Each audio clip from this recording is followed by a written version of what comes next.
கர்த்தருடைய பரிசுநாமத்துக்கு மகிமை உண்டாவதாக. இந்த நாளிலும் நம்மை ஒரு நல்ல வார்த்தையோடு கர்த்தர் சந்திக்க வைத்தார். ஆதியாகமம் 22வது அதிகாரம் 7வது வசனம் 8வது வசனத்தை பாருங்க. அப்பொழுது ஈசாக்கு தன் தகப்பனாய் ஆபிரகாமை நோக்கி, என் தகப்பனே என்றான். அதற்கு அவன், என் மகனே, இதோ இருக்கிறேன். அப்பொழுது அவன், இதோ நெருப்பும் கட்டையும் இருக்கிறது, தகன பலிக்கு ஆட்டுக்குட்டி எங்கே? அதற்கு ஆபிரகாம், என் மகனே, தேவன் தமக்கு தகன பலிக்கான ஆட்டுக்குட்டியை பார்த்து கொள்ளுவார். உங்க பிரச்சனை எது? ஆட்டுக்குட்டி. எங்க ஆட்டுக்குட்டி இருந்தா தானே பலி செலுத்த முடியும். கட்டை இருக்கு, நெருப்பு இருக்கு, கத்தி இருக்கு. இதெல்லாம் ஆபிரகாம் சொல்லுகிறார். கத்தியை விட்டுக்கிட்டு ஈசாக்கு சொல்லுகிறார், கட்டை இருக்கு, நெருப்பு இருக்கு, தகன பலிக்கு ஆட்டுக்குட்டி எங்கே? அப்போ முக்கியமானது எதுவோ, சில சரீரத்தில் பார்த்தீங்கன்னா கிட்னி ஃபெயிலியர் ஆயிருக்கும், புற்றுநோய் இருக்கும், லிவர் ப்ராப்ளம் இருக்கும், நிறைய ப்ராப்ளம்ஸ் ஒவ்வொரு நாளும் ஆஸ்பத்திரியில் சந்திக்கிறோம்.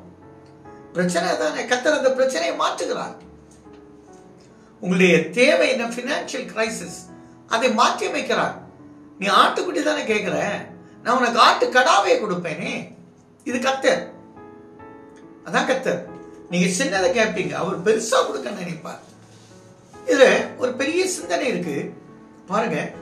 ஆபிரகாமுக்கு மனதுக்குள்ள ஈசாக்கு தான் ஆட்டுக்குட்டி, பலியிட போறேன். பலிபீடம் கட்டியாச்சு, ஈசாக்கு கிடத்தாச்சு. ஆனா கர்த்தருடைய திட்டம் என்ன தெரியுமா? ஆட்டுக்குட்டி அல்ல, ஆட்டுக்கடா. குட்டி ஈசாக்கு, குட்டியை பலி செலுத்துதல்ல, கடாவை பலி செலுத்தணும். அதுவும் ஏன்? அந்த நான் உனக்கு காண்பிக்கிற மலைக்கு போ, மோரியாக்கு போ. காரணம் உண்டு. இதே இடத்துலதான் சாலமோன் தேவனுடைய ஆலயத்தை கட்டி எழுப்பினான். 2 அழகா இருக்கு. அப்போ உங்க முன்குறித்த கர்த்தர் ஈசாக்கு பதிலாக பெரிய ஆட்டுக்கடாவை கொடுத்தார். கேட்டது குட்டி, கொடுத்தது கடா. கேட்டது என்ன? ஆட்டுக்குட்டி 5000 ரூபாய் வருமா? ஆட்டுக்கடா இன்னைக்கு பாருங்க 1 லட்சம் 2 லட்சத்துக்கு போகுது. நீ சின்னதை கேட்டால் கர்த்தர் பெரிதாய் வைத்திருக்கிறார். பயப்படாதுங்க. பாடுதான். ஆபிரகாமுக்கு மனது பக்கு எவ்வளவு அடித்திருக்கோம். கட்டப்பட்ட ஈசாக்கின் மனது எவ்வளவு பக்கு அடித்திருக்கோம். பிரச்சனை ஹையஸ்டா போயிட்டு இனி கிடைக்காதுன்னு நினைச்சிட்டீங்களா? இல்லங்க, பெரிதாய் கொடுக்கிறார், சந்தோஷமாய் வாங்குறார். நீ எதுக்கும் அந்த பலியிட பலியிட்டு போ. சிக்கப்பட்ட ஆடப்பார். உங்க சிக்கலை நிவர்த்தி பண்ணுகிற கர்த்தர், உங்க போராட்டத்தை விடுவிக்கிற கர்த்தர், உங்களுடைய எல்லா பிரச்சனையை தீர்த்து வைக்க கர்த்தர் சித்தமா இருக்கிறார். இப்ப பாருங்க, என் சொல்லுக்கு கீழ்ப்படிந்ததால் உன் சந்ததிக்குள் பூமிகள ஜாதிகள் ஆசீர்வதிக்கப்படும் என்று என் பெயரில் ஆணையிட்டார்.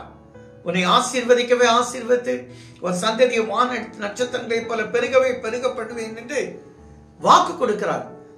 உன் சந்ததியார் தங்கள் சத்துருக்களின் வாசலை சுதந்திரத்துக் கொள்வார்கள் என்று வாக்கு கொடுக்கிறார். பயப்பட வேண்டிய அவசியம் இல்லை.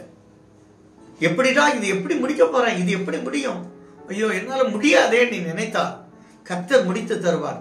வார்த்தையை கேளுங்க, வார்த்தையை நம்புங்க. நீங்க ஆட்டுக்குட்டி கேட்ட கடாவை தருவார்.